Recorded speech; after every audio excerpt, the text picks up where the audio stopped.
I'm going to go ahead with the meeting beginning ritual. 起立，面向佛堂，参加三鞠躬、一鞠躬、再鞠躬、三鞠躬，参加各位点传世一鞠躬，开班一鞠躬，请坐下。Please be seated. This morning, I wanted to chat with you just a bit about karmic affinity. This topic was actually suggested by my son, Aaron, who usually comes up with some pretty good topics. He's also working on his first talk ever. I'll be real interested to hear what he has to say. This is a topic and concept that we hear about pretty frequently here at the temple. But it tends to be a rather singular use concept in that the time that we hear this or talk about it most frequently is when we extend the invitation to those who feel the resonance in them for the teachings to go through initiation. I think there's a little more to it than that, and I kind of want to talk about that just a bit.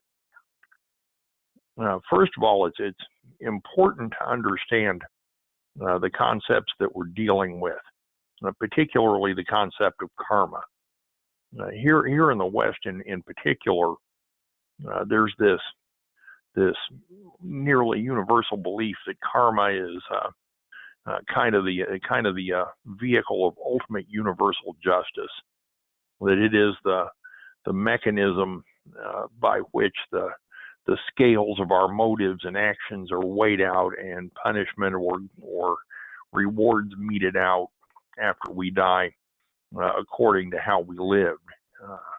There's also a very commonly held supposition that karma for our past life after we've died is in some way responsible for how we're reincarnated. And so if we, for instance, lived a very, very evil life, we may go from having existed as a human to now existing as some form of animal in our next life in recompense for the sins of our prior existence. Not all of those suppositions are entirely accurate. Obviously, I don't have any basis in observable or provable fact for what I believe. But I don't believe, for instance, that we're ever reincarnated as some lower life form here on the planet. I kind of believe that, if we're human, we remain so, and that the process of reincarnation is in place to help us learn the life lessons that we need to learn. I also believe that if we refuse to learn them, that they come back around faster and harder and with more intensity with each iteration of that lesson until we finally get it.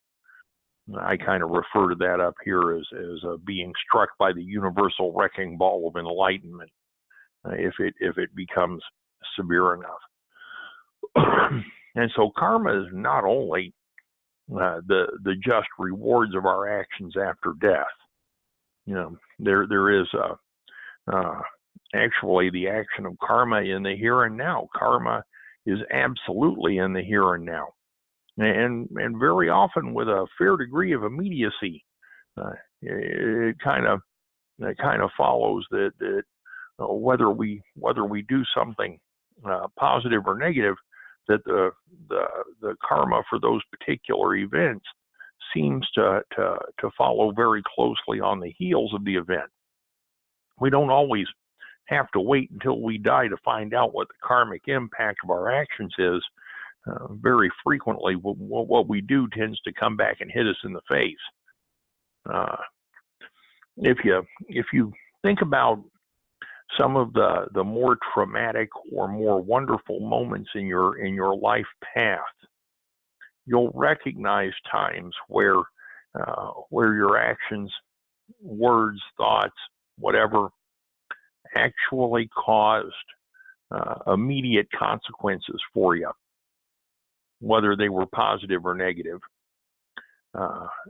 We tend to remember the more negative consequences, because as human beings we tend to remember things that are painful, and if we do something with a sufficiently heavy karmic price tag, that pain can be far-reaching and enduring. But that even is not the sum and substance of karma.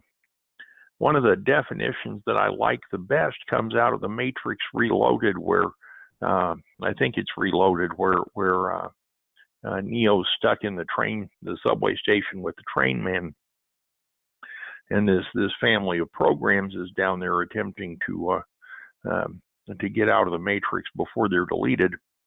And the gentleman tells Neo that karma is kind of what you are here to do. I spent some time contemplating that line out of a movie, because for me it kind of worked by way of definition. When I consider the karmic path, the end of the karmic path is kind of the fulfillment of our life's purpose or destiny. It is, walking the path with intent, with some kind of knowledge, with the utilization of wisdom, and so it becomes, it's what you are here to do. Similarly, affinity goes further than where we tend to most typically encounter it. Affinity we can think of as being the universal law of attraction. When there's a affinity, it means that two or more objects are drawn together in some way. We can see that universal law at work, for instance, in chemistry and physics, or in nature, and absolutely in the Tao. It's not limited to our use of the term with karma. However, when we talk about karmic affinity, that becomes a rather special term. We talk about affinities in the Tao teachings in terms of referring to the natural attraction of a person to the Tao teachings. It is that resonance within the human heart that brings a person to a set of answers that perhaps they've not encountered before. Is part of the process of spiritual evolution. It most likely exists within the person from birth on, maybe before then, such that when the person encounters the Tao teachings, it resonates deeply within that spiritual heart, and that attraction begins.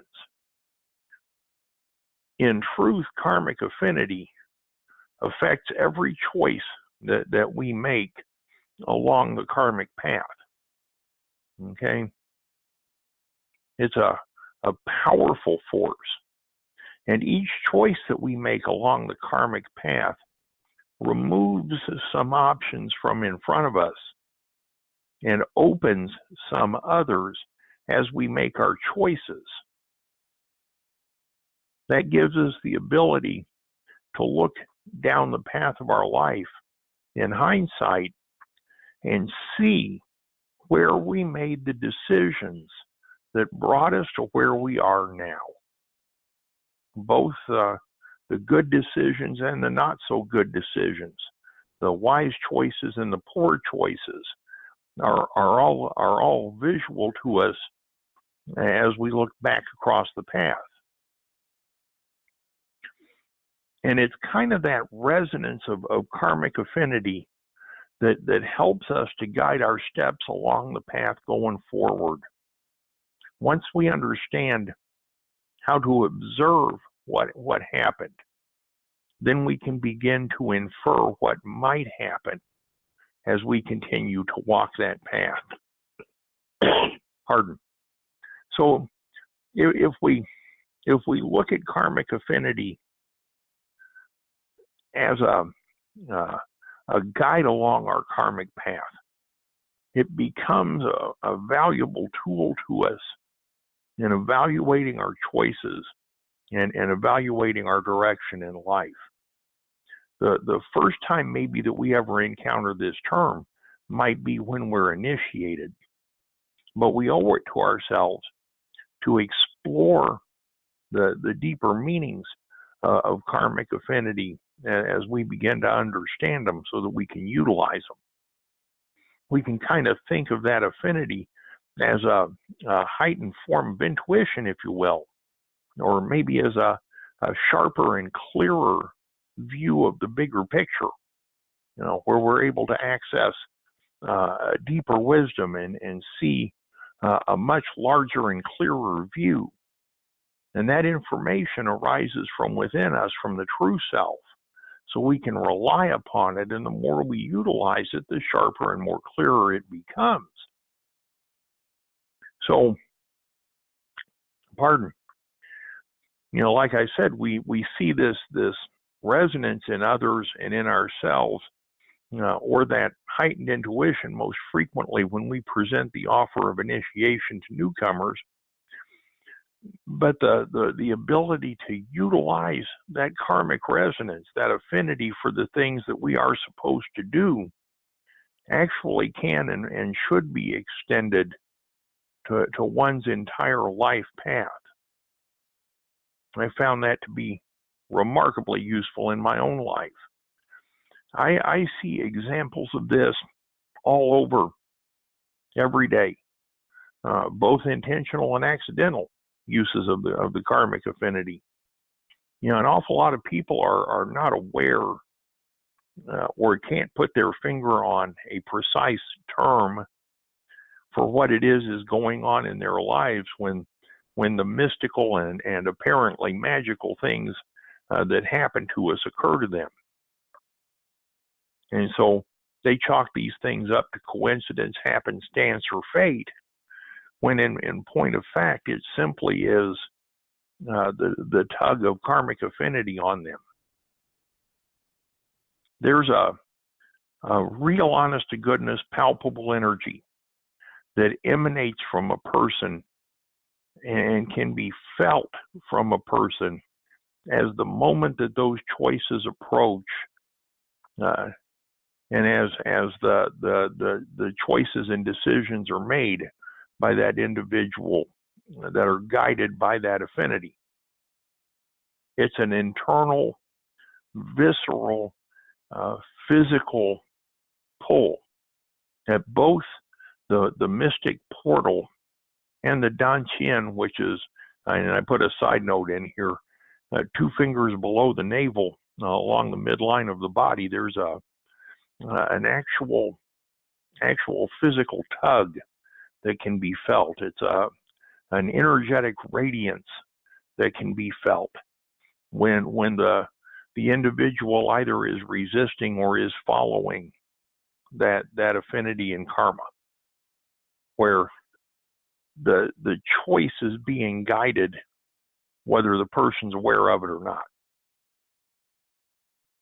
Now, some folks don't put any stock in trade in that karmic guidance and that affinity for a particular choice or decision, for that resonance, for the teachings and their meanings in our lives. And so they chalk that stuff up to pure emotion or fantasy, or the esoteric practices of some far out left of center sort of religion or spirituality, and they kind of write it off. But I've seen way too many examples of the karmic affinity at work to do that. And even if a person tries to live in denial of the fact that it happens, it still happens. This is not one of those concepts where faith is a prerequisite for function, because it happens, and it happens to all of us. The question is whether or not we will realize that it happens and take advantage of the occurrence. When Aaron asked me to talk about this, I'm not sure that he had a real good idea of what it was I was going to say and what it was this fully meant. And I'm hoping I answered the questions. But the truth of the matter is that each one of us has a discrete karmic path, a life mission, if you will, or a purpose or a destiny to fulfill. And you'll notice I'm avoiding the term special purpose for anybody who's seen The Jerk. Couldn't resist a little humor. But the fact is that karmic affinity exists in the universe to help us live our lives so that we can pursue that purpose, that destiny, whatever you want to call it. It is, like so many other things in the Tao teachings, a tool, an aid, a guide that we can utilize to help us get from point A to point B. But the other really important thing to bear in mind is that the fact that we each have a particular discrete path doesn't infer predestination or the absolute rule in our lives of fate. Okay? We have the ability to make our own faith because we also have choices. We can choose at any time to resist the guidance of karmic affinity, to swim upstream of the Tao teachings, if you will. But doing that's going to cause us to burn up too quickly if we do. The person who resists the guidance of the Tao, who refuses ultimately to align their lives with the flow of the Tao, face one catastrophe after another, one problem after another, one insurmountable difficulty after another. It just never seems to end. Why? Because they're swimming upstream. The amount of work and effort it takes to continue to try and resist that flow is pretty staggering. And yet, lots of people do it. I'm not sure I fully understand how and why, but I've said here for years and years that, I quite frankly don't understand why people don't line up at my door to hear and partake of this particular philosophy. Chapter 40, 41 of the Daodejing kind of answers that question thoroughly. Based on that observation, I'm going to say that we can observe the use or disuse of karmic affinity in the lives of others if we choose to look. It's easy to see. And those observations, combined with our own life experience, can give us insight into our own lives. They can become a powerful tool in our lives to help us navigate our path down the Tao teachings and through life. And so I'd like to encourage all of you to align yourself with the Tao as much as you can, to follow that Tao path, to listen to your karmic affinity, to listen to the pull of the affinity of the Tao for your choices and decisions, and to have peace and joy in your lives, and to follow your path more easily and more smoothly.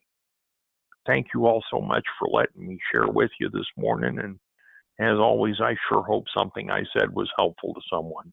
Thank you much. Bill, thank you. Any idea when, do you know if everyone will be ready in perhaps a week or in a few weeks? I'm thinking it's going to be closer to a month because he's getting ready to go into finals at college. He's only got about 2 or 3 weeks of school left, and he's really gonna buckle down and try and get out of there with a 3.6, 3.7 grade point average. Okay, excellent.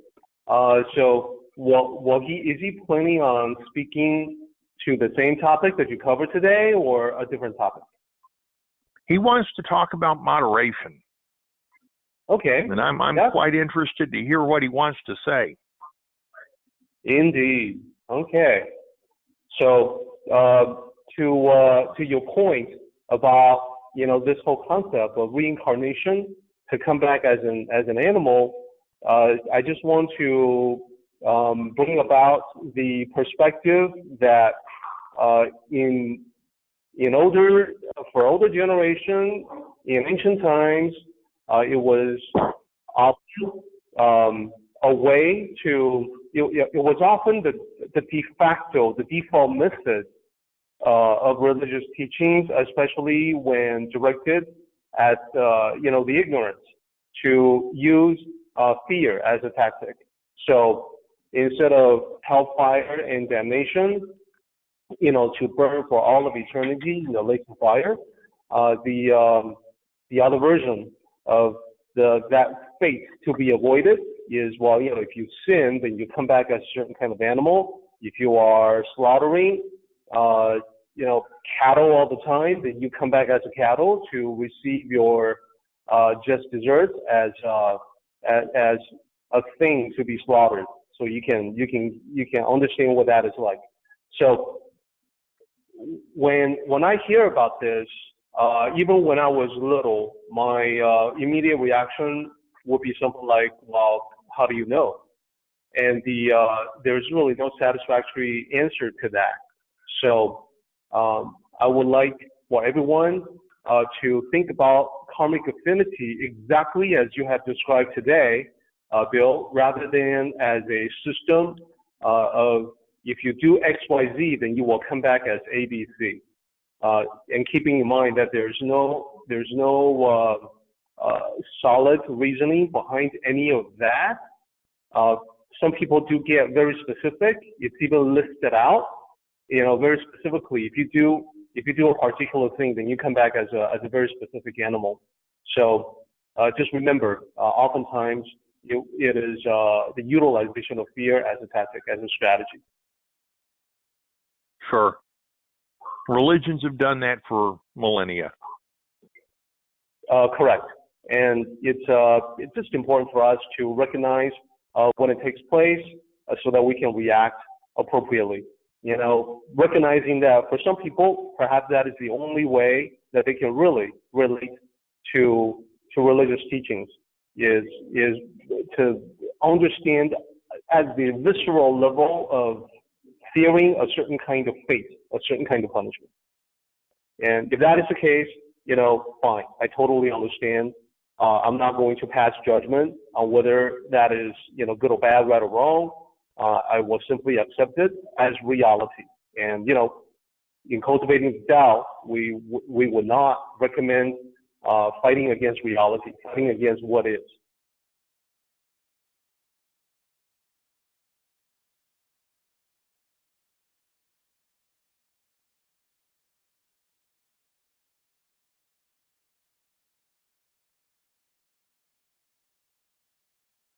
Let's go ahead and do the meeting ending ritual, everybody. 起立，面向佛堂，持架深鞠躬，一鞠躬，再鞠躬，三鞠躬，持架各位顶传十一鞠躬，斜班一鞠躬。Well done, everybody. Thank you so much.